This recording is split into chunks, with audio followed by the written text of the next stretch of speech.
Hello all. Today we are solving LeetCode problem number 1339, maximum product of splitted binary tree.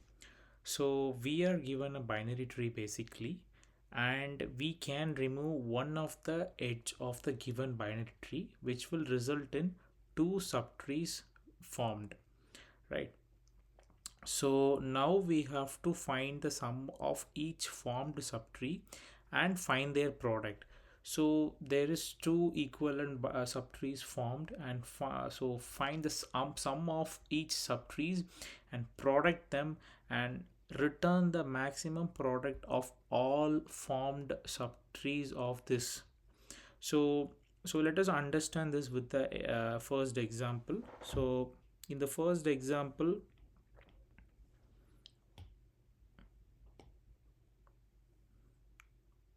yeah, so in the first example, we have the first edge, this particular edge is being removed. So hence this will result in the subtree 1 as subtree 1 sum as 11, and the second subtree sum as 10, and their product results in 110. And similarly, if you consider removing this edge, then you will have sum of subtree 1 as 4 and sum of subtree 2 as 7, 8, 11, 6, 17. So that will be 68. And if you consider removing this edge, then you will have sum 1 as 3, 8, 12, and sum 2 as 9, and this will be 108. And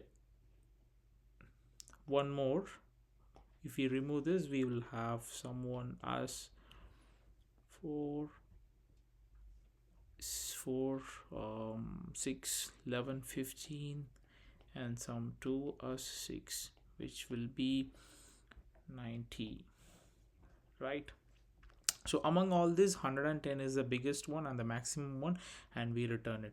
But this is not all the possible subtrees I have shown in this written down in this example. There are still many subtrees left, but among all this is the highest, and hence because of that we are returning it. So how can we solve this?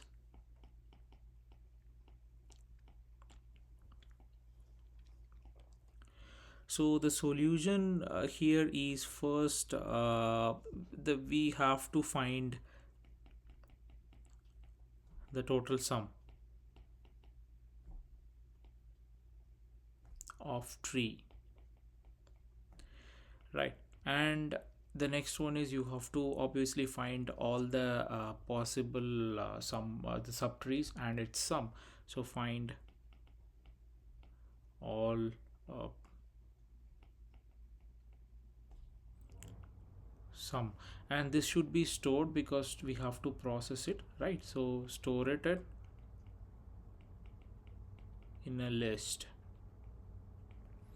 And then next what we have to do is we have to calculate the product, right? How do we calculate a product? So product will be the sum of subtree. So let us have that as subtree 1. So sum of subtree 1 with total minus sum of subtree 1. So when you subtract the sum from the total, you will get the remaining sum of the remaining subtree, right? So for example, if you consider this, you have one of the sum as 11. So the total will be 4 plus 2 is 6, 11, 11, 12, 15, 21. So you have total as 21, and you have one of the subtrees as 11, and 21 minus 11 will be this will be 11 cross 10, so which is what exactly they are doing. So this is how you have to find the product. So For finding the sum, we can use DFS, right? So we traverse within the tree and we find the sum of the total subtree, right? And for finding the sum of subtrees, we can follow post order traversal. Why? Because we find sum of left child, then followed by sum of right child, and then sum we add the sum with node value,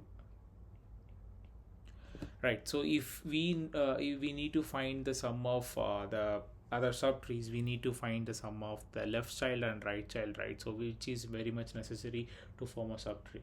So because of this, we are following this post order traversal, and then we will be appending the value of or the sum of every subtrees present in whichever we get in the list. Then we again iterate through the list and we find the product and we find the maximum of the product and then return it. And if you notice in the problem, it is asked return the maximum product of sum of two subtrees, and since the answer may be too large, return it with modulo 10 power 7 plus 1. So whenever you are returning it, we have to return value with modulo of 10 power 9 plus 7, right? So with all this, let us go ahead and code it. So as we discussed earlier, like we need to store all the possible sum of subtrees in a list, right? So because of that, I'm creating a list. So empty list, and we are traversing by using DFS, right? So I'm defining a DFS function here. So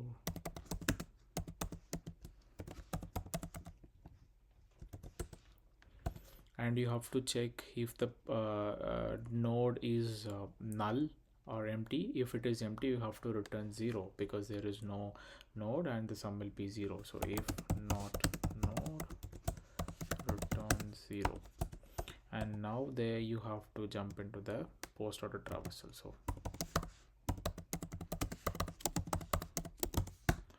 So left sum is DFS of node dot left, and right sum will be DFS of node dot right.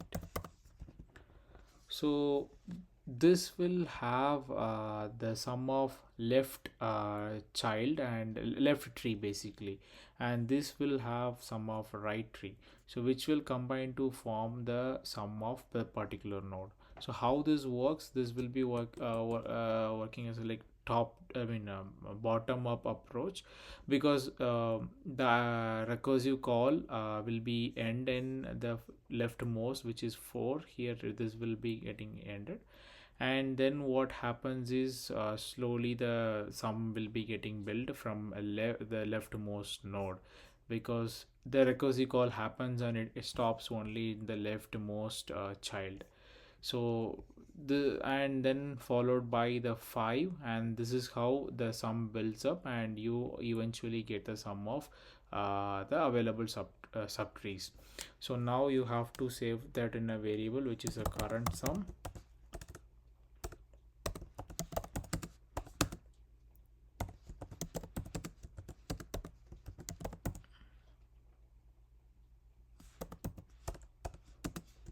With node.val, and now you have to append this current sum into the list to store the to track down the sum of all the subtrees. So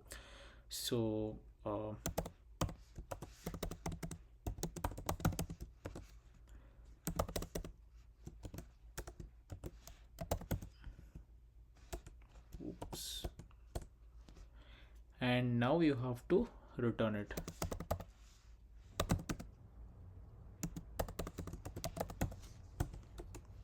And find the total.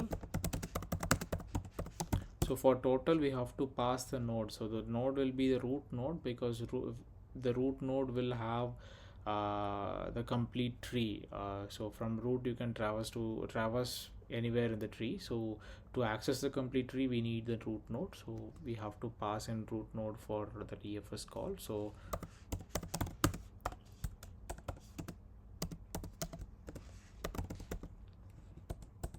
and now you have to calculate the maximum product. So let me name a variable max, save it, and assign the value as 0, and now iterate through the list. So for num in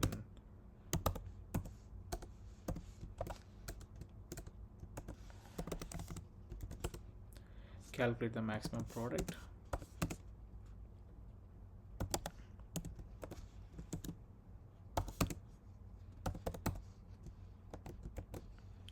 Total subtracted by num.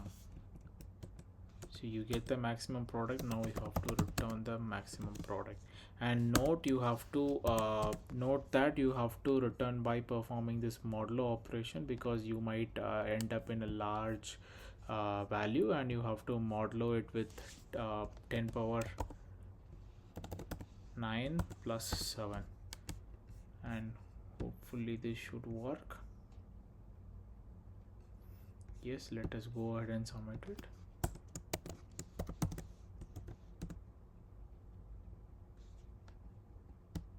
And this is an efficient solution. And coming to the time complexity, since we are performing the DFS traversal, it will be order big O of n, and also we are performing a linear for loop iteration here for tracking finding the maximum product, right? So this also will take big O of n, so which will be big O of 2n, which is anyway equals to big O of 1, and space complexity will be also big O of n because of using this particular subtree list.